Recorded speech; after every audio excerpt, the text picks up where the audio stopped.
சாதி மொழி இந்து மாட்டோம். இன்று இந்தியா சமத்துவ சமுதாயத்தை நோக்கி பயணிக்கிறது. நம் அரசியலமைப்பு வழங்கும் அடிப்படையில் உரிமைகள், சமூக நீதி, ஒற்றுமை ஆகியவை பாரதி கனவு கண்டவையே. அறிவியல் மற்றும் தொழில்நுட்ப முன்னேற்றத்தில் பாரதியின் எதிர்கால முன்னேற்றத்தை பற்றி பார்ப்போம். பாரதி ஒரு கவிஞர் தான். ஆனால் அவரின் சிந்தனை ஒரு விஞ்ஞானியின் சிந்தனை. உலகம் விரியும், நம்பிக்கை பெருகும், அறிவு வளர்ந்து மனிதன் புதிய உச்சிக்கு செல்வான் என்று கூறினார். பாரதிக்கு குழந்தைகள் மீதான அன்பு அளவற்றது. குழந்தைகள் தான் பாரத நாட்டின் தலைவராக கண்டார். பெரியவர்கள் செய்யும் தவறுகளை குழந்தைகள் செய்ய மாட்டார்கள். அவர்கள் மனம் தூய்மையானது. அதனால் தான் அவர் குழந்தைகளுக்கு கல்வி, நற்குணம், தன்னம்பிக்கை அவசியம் என கூறினார்.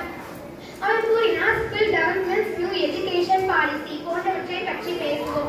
பாரதி தற்காலத்திலேயே அடைக்கத்தை பற்றி கூறினார். பாரதி கூறினார், யாம் அறிந்த மொழிகளிலேயே தமிழ் மொழி போல் இல்லாதது எங்கும் காணும். ஆனால் மற்ற மொழிகளையும் மதிப்போம். அவர் தமிழ் நேசிக்கும் தமிழ் கவிஞர்.